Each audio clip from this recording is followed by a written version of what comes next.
nagira ngo wenda Miriam abegere muri ukuntu muturirimbira akantu ntago twapfa kugenda tutawumvisha, tunamenye niba no kuririmba munabizi cyangwa se munatubeshya hari abandi bantu babaririmbira.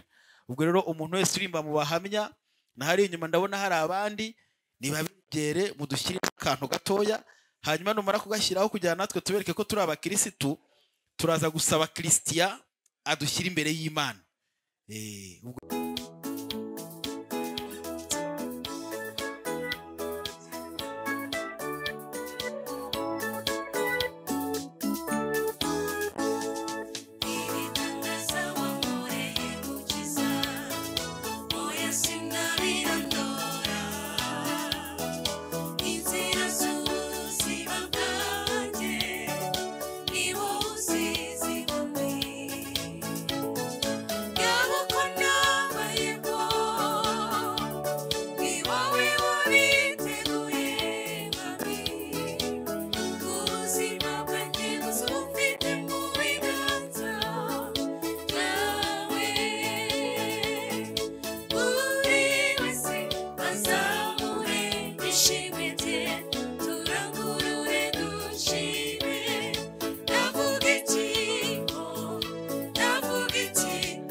munyemerere mwigire hejuru twubaha Imana.